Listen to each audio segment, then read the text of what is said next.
আজকের ভিডিওটি একটি বিশেষ গুরুত্বপূর্ণ ভিডিও। তার কারণ হচ্ছে আজকে যে টপিকস সেটা হচ্ছে কেস। তো প্রশ্ন হচ্ছে যে কেসটা কি, এটা আবার কোন কাজে ব্যবহার করা হয়, তো কেসটা কি করে আমরা তৈরি করব, কেস কয় প্রকারের হয় ইত্যাদি। ঠিক আছে, তো কেস হচ্ছে তোমাদের একটু অল্প কিছুতে বলে দিই। কেস হচ্ছে বাক্যর মধ্যে যখন আমরা কোনো একটা সেন্টেন্স লিখি তখন কিন্তু সেই সেন্টেন্সের মধ্যে একটা নাউন অবশ্যই থাকবে, তাই না? তো নাউন তো কোনগুলোকে আমরা আগের ভিডিওতে শিখেছি কাকে কাকে নাউন বলা হয়, কিন্তু না সেই শব্দগুলো ছাড়াও বিশেষ কিছু শব্দ কিন্তু বাক্যের মধ্যে থেকে সেই নাউনের মতনই তাদের প্রয়োগটা ব্যবহার করা হয়, তাদের প্রয়োগটা হয়। ঠিক আছে, কখনো সেটা বাক্যের সামনে বসে, কখনো সেটা বাক্যের শেষে বসে। তাহলে কোথায় কোন অবস্থানে বসলে কখন তার নামটা কি হচ্ছে এবং তার কোন কোনগুলোকেই বা আমরা কেস বলবো, যেটাকে আমরা বাংলাতে কারক বলি। ঠিক আছে, আর এইটাই একটা সেন্টেন্সের পক্ষে কতটা গুরুত্বপূর্ণ সমস্ত কিছু ডিটেলস নিয়ে আজকের ভিডিওটা শুরু হচ্ছে, কেস। ঠিক আছে, তো এই যে চ্যাপ্টারটা, যে বই থেকে আমরা চ্যাপ্টারটা করাচ্ছি, তো সেই চ্যাপ্টারটা অনেকটা বড়, একদম A to Z বেসিক থেকে অ্যাডভান্স পুরো পুরো ডিটেলস দেওয়া আছে। যার কারণে কিন্তু এই কেস নিয়ে আমাদের 4-5টা মতন ভিডিও হবে। ঠিক আছে, পরপর কয়েকটা পার্ট আমি তোমাদেরকে দেবো।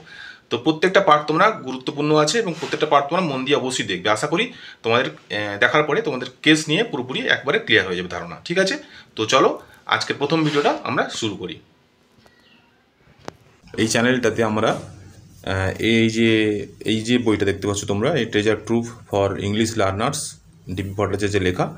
তো এই বইটা আমরা চ্যাপ্টার ওয়াইজ পুরোপুরি সলভ করছি। ঠিক আছে, তো যারা ইংলিশ গ্রামারে যাদের খুব সমস্যা রয়েছে, অনেকটাই কষ্ট, তোমাদের শিখতে পারো না, তোমাদের অনেকটা সমস্যায় পড়তে হয় গ্রামার শেখার জন্য বা ইংলিশ লেখার জন্য, তো তোমরা এই বইটাকে ফলো করতে পারো। আর এই বইটার প্রতিটি অধ্যায় আমরা এই চ্যানেলে কিন্তু চ্যাপ্টার ওয়াইজ দিচ্ছি। ঠিক আছে, প্রথমে এই চ্যাপ্টারগুলো বোঝানো হচ্ছে, সাথে সাথে যে এক্সারসাইজগুলো তোমাদের রয়েছে এখানে, এই যে বইয়ের পিছনে এক্সারসাইজগুলো রয়েছে সেগুলো কিন্তু এই চ্যানেলে আমরা করিয়ে দেবো। ঠিক আছে, তো সবাই যারা দেখছো আগে থেকে, তো তোমরা জানো নিশ্চয়ই কীরকম করে বোঝাচ্ছি। আর যারা নতুন আছো তারা ভালো করে দেখো ভিডিওটা, আশা করি তোমাদের ভালো লাগবে এবং তোমরা এর থেকে অনেক কিছু শিখতে পারবে। ঠিক আছে, তো আজকে আমাদের চ্যাপ্টারটা হচ্ছে নাউন অ্যান্ড কেস। ঠিক আছে, এই চ্যাপ্টারটা আমরা আজকে ভিডিও করব, তো তোমরা ভালো করে দেখো।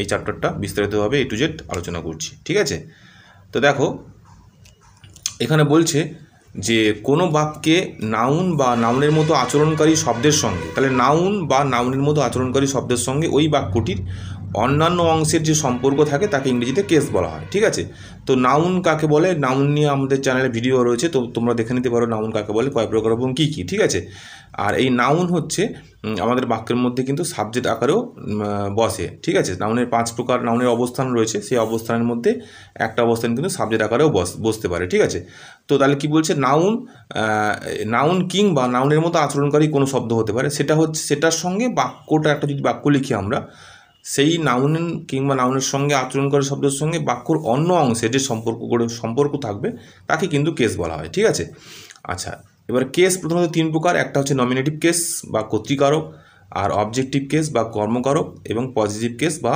সম্বন্ধকারক। ঠিক আছে, তাহলে আমরা শিখলাম কেস প্রধানত 3 প্রকার। ঠিক আছে, এবার এই 3 প্রকার কেসটাকে বিস্তারিতভাবে আলোচনা করা হয়েছে এই বইতে। তো দেখো বলছে নমিনেটিভ কেস কি না, কোনো বাক্যে নাউন বা নাউনের মতন কোনো কাজ করে এমন কোনো ওয়ার্ড যে ক্রিয়াটি সম্পন্ন করে তাকে কর্তা বা নমিনেটিভ কেস বলা হয় এবং কর্তার নমিনেটিভ কেস হয়। তার মানে কি বলছে, নাউন বা নাউনের মতন কোনো শব্দ, ঠিক আছে, সেটা হচ্ছে এমন কোনো মতো কাজ করে এমন কোনো ওয়ার্ড যে ক্রিয়াটি সম্পন্ন করে। অর্থাৎ প্রত্যেকটা বাক্য যখন আমরা লিখবো, সেই বাক্যর মধ্যে যে নাউন থাকবে, যেটা সাবজেক্ট হিসেবে ব্যবহার করা হয়, তো সে তো কিছু না কিছু কাজ করবে। তাহলে সেই যে ঘটনাটাকে বলা হচ্ছে নমিনেটিভ কেস। ঠিক আছে, উদাহরণ দিলে তোমরা বুঝতে পারবে।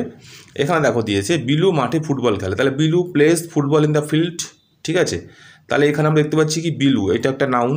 ঠিক আছে, নাউন কাকে বলা হয়, নামকে নাউন বলা হয়। তাহলে বিলু একটা নাউন, প্লেস মানে খেলা করে, তাহলে এটা কিন্তু ক্রিয়া। ঠিক আছে, ফুটবল ইন দ্য ফিল্ড, তাহলে এখানে কি বলছে যে এই বাক্যটির ক্রিয়াপদটা কোনটা, প্লেসটা হচ্ছে ক্রিয়াপদ, অর্থাৎ যা কাজ করা বোঝায় তাকে ক্রিয়াপদ বলা হয়, তাই না? যদি প্রশ্ন করা হয় কে বা কারা, তাহলে এই যে প্লেটা দিয়েছে, এই প্লেকে যদি আমরা প্রশ্ন করি কে কিংবা কারা, তখন আমরা কিন্তু উত্তরটা পাবো বিলু। ঠিক আছে, দেখো এখানে আছে Bilu plays football in the field, তাহলে বিলু মাঠে ফুটবল খেলে। আমরা যদি বলি যে কে খেলে, তখন আমরা উত্তর পাবো কিন্তু বিলু খেলে, তাই না? তাহলে বিলুটা হলো আমরা সাবজেক্ট পেয়ে গেলাম, যেটা আমরা নাউন বলা হয়, যেটা হচ্ছে একটা নাউন, ঠিক আছে? তাহলে কে বা কাজটি করে তার উত্তর হয় বিলু। বিলু করে অর্থাৎ বিলু হচ্ছে কর্তা, অতএব বিলুর নমিনেটিভ কেস হয়েছে। অর্থাৎ এক কথা বলতে পারো নাউন যেখানে কর্তা হিসেবে ব্যবহার করা হয়, অর্থাৎ যে কাজটি করে তাকেই কিন্তু বলা হচ্ছে নমিনেটিভ কেস, ঠিক আছে?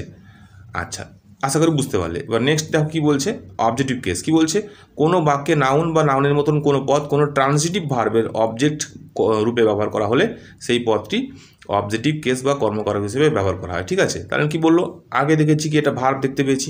এই ভার্ব হচ্ছে অনেক প্রকারের রয়েছে, তার মধ্যে একটা দিয়েছি এখানে ট্রান্সিটিভ ভার্ব বা সকর্মক, ঠিক আছে? তাহলে এইগুলো নিয়ে আমাদের বিস্তারিতভাবে আলোচনা করা হবে পরবর্তীকালে, তোমরা চ্যানেলের পাশে থেকো, পরপর তোমরা বুঝতে পারবে, ঠিক আছে? ট্রান্সিটিভ ভার্ব মানে হচ্ছে যে ভার্ব কোনো কর্ম গ্রহণ করে, ঠিক আছে? ধরো এই যে ভার্বটা, যে প্লেস, তাহলে প্লে হচ্ছে কি, সে কী খেলছে, ফুটবল খেলছে। তাহলে ফুটবল খেলাটাকে, এই ফুটবল খেলাটাকে ধরবো একটা কর্ম, এবং এই ভার্বটা কর্মগ্রহণ করেছে, তাই তো? তাহলে আমরা এটাকে বলতে পারি ট্রান্সিটিভ ভার্ব, ঠিক আছে? তা যে ভার্বটা কর্মগ্রহণ করে তাহলে সেটা হচ্ছে ট্রান্সিটিভ ভার্ব, যে ভার্ব কর্মগ্রহণ করে না সেটা হচ্ছে ইনট্রান্সিটিভ ভার্ব, ঠিক আছে? তো এগুলো নিয়ে পরে তোমাদেরকে আলোচনা করা হবে, ঠিক আছে? তাই এখানে বলছে তাহলে সেই পদটি অবজেক্ট কেস বা কর্মকারক হিসেবে থাকে। উদাহরণ দিচ্ছে দেখো, কোনো বাক্যে ক্রিয়াপদ সম্বন্ধে কী ও কাকে দিয়ে প্রশ্ন করলে যে উত্তর পাওয়া যায় তাই হচ্ছে কর্ম। অর্থাৎ এখানে বলছে এই ধর বাক্যটার মধ্যে, তাহলে কে বা কারা দিয়ে প্রশ্ন করলে, কে বা কারা, এই কে বা কারা দিয়ে প্রশ্ন করলে আমরা পাচ্ছি কিন্তু বিলু, অর্থাৎ নমিনেটিভ কেস পাচ্ছি। আবার যখন আমরা কী দিয়ে প্রশ্ন করছি তখন কিন্তু আমরা পাচ্ছি কর্ম, ঠিক আছে? এই যে কোনো পথ, আচ্ছা এখানে কি বলছে, কী ও কাকে দিয়ে প্রশ্ন করলে যে উত্তর পাওয়া যায় তাই হচ্ছে কর্ম। তা এখানে বলছে উপরের বাক্যটির ক্রিয়াকে কী দিয়ে প্রশ্ন করলে উত্তর হয় ফুটবল, তাই না? যদি আমরা কে খেলে তাহলে উত্তর পাবো বিলু, কী খেলে উত্তর পাবো ফুটবল। তাহলে কে দিয়ে প্রশ্ন করলে বিলু পাচ্ছি, বিলু হচ্ছে নমিনেটিভ কেস, আর কী দিয়ে প্রশ্ন করলে উত্তর পাচ্ছি ফুটবল, ফুটবল হচ্ছে অবজেক্টিভ কেস, ঠিক আছে? আশা করি বুঝতে পারলে। আচ্ছা, ফুটবল হলো প্লে ভার্বটির অবজেক্ট, সুতরাং বলা যায় উক্ত বাক্যটিতে ফুটবল অবজেক্ট কেসে আছে। আচ্ছা, এবার কি বলছে দেখো, বলছে পজিটিভ কেস। পজিটিভ মানে হচ্ছে অধিকারবাচক, ঠিক আছে? অর্থাৎ কোনো কারোর দ্বারা অধিকার কিছু বোঝাচ্ছে। বলছে কোনো ব্যক্তি বা বস্তু কারোর সঙ্গে সম্পর্কযুক্ত হয়ে কারোর অধিকারভুক্ত, এই ব্যাপারটি যখন বোঝাতে কোনো নাউনের অ্যাপোস্ট্রফি, অর্থাৎ নাউনের পরে একটা অ্যাপোস্ট্রফি লাগানো হবে এবং এস যুক্ত হয়, তখন নাউনটির পজিটিভ কেস হয়, ঠিক আছে? আশা করি বুঝতে পারলে যে এই বাক্যটার মধ্যে যদি আমরা অ্যাপোস্ট্রফি বোঝাই, তোমরা এমন কোনো বাক্য পাবে দেখবে যেখানে এখানে দেখো বাক্যটা দেখো, এইখানে অশব্দটা দেখো, এখানে রানার পরে অ্যাপোস্ট্রফি এস লেখা আছে, ঠিক আছে? এই অ্যাপোস্ট্রফি এস কথার অর্থ হচ্ছে অধিকারবাচক বোঝাতে আমরা অ্যাপোস্ট্রফি এস ব্যবহার করি, ঠিক আছে? তো সেক্ষেত্রে কিন্তু আমরা পজিটিভ কেস ব্যবহার করব, ঠিক আছে? উদাহরণ দেখো, এখানে বলেছে সুজন রানার বন্ধু, তাহলে সুজন ইজ রানাস ফ্রেন্ড। তাহলে এখানে রানা হচ্ছে নাউন, তারপরে একটা অ্যাপোস্ট্রফি এস দিয়ে দেওয়া হয়েছে এবং তারপরে হচ্ছে ফ্রেন্ড, ঠিক আছে? এটি বাবলুর কলম, দিস ইজ বাবলুস পেন। তাহলে এই যে পেনটি দিয়েছে, এই পেনটির উপর কিন্তু বাবলুর অধিকার বোঝাচ্ছে, তার কারণে এখানে বাবলুর পরে অ্যাপোস্ট্রফি এস দিয়ে দেওয়া হয়েছে, ঠিক আছে? আচ্ছা, অ্যাপোস্ট্রফি এসের পরে কিন্তু যে শব্দটা থাকবে সেই শব্দটার উপরে কিন্তু অ্যাপোস্ট্রফি এস যুক্ত শব্দটার অধিকারবাচক বোঝাবে, ঠিক আছে? আবার আশা করি বুঝতে পারলে। তাহলে অধিকারবাচক বোঝাতে আমরা পজিটিভ কেস ব্যবহার করি, ঠিক আছে?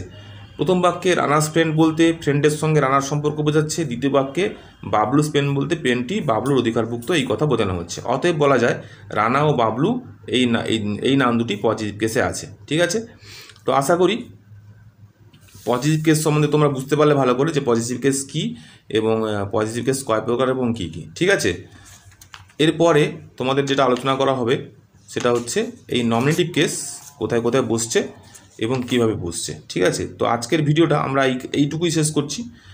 এরপরে কিন্তু এই যে এই বইতে দেওয়া আছে নমিনেটিভ কেস কোথায় কোথায় ব্যবহার করা হয়েছে এবং কিভাবে ব্যবহার করা হয়েছে, তো এর পরের ভিডিওতে তোমরা কিন্তু বিস্তারিতভাবে এই বই থেকে পেয়ে যাবে যে কোথায় কোথায় কেন ব্যবহার করা হয়েছে, কীভাবে ব্যবহার করা হয়েছে, ঠিক আছে? আর এবং এক্সাম্পলগুলো কিন্তু খুব ইম্পর্টেন্ট, ভিডিওটা কিন্তু তোমরা মিস করো না, পরের ভিডিওতে তোমরা অবশ্যই দেখো, ঠিক আছে? তো আজকে এই কারক সম্বন্ধে যে আলোচনাটা তোমাদের সঙ্গে করলাম, এটা কেমন লাগলো তো তোমরা একটু জানিও কমেন্টস করে, দিলে বুঝতে পারবো যে তোমাদের ভিডিওগুলো কেমন লাগছে, ঠিক আছে? এই কেসটা শেষ হওয়ার পরে এরপরে যে এক্সারসাইজগুলো রয়েছে সেগুলো কিন্তু তোমাদেরকে এই চ্যানেলে সলভ করে দেওয়া হবে, একদম A to Z সলভ করে দেওয়া হবে তোমাদের। কিন্তু যে কোনো প্রকারে এই বইটা যদি ভালো করে তোমরা শিখতে পারো তোমাদের স্কুল লেভেলের পরীক্ষা হোক কিংবা কম্পিটিটিভ লেভেলের পরীক্ষা হোক, সমস্ত পরীক্ষাতেই কিন্তু তোমাদের আর ইংরেজিতে গ্রামারের আর কোনো সমস্যা হবে না। গ্রামার টোটাল এবং রাইটিং স্কিল, ঠিক আছে, গ্রামার ভালো করে শিখতে পারলে রাইটিং স্কিল তোমরা ভালো করে পারবে। অর্থাৎ এখানে রাইটিং স্কিলও শেখানো হবে, গ্রামারও শেখানো হবে, প্লাস ট্রান্সলেশনও শেখানো হবে, ঠিক আছে।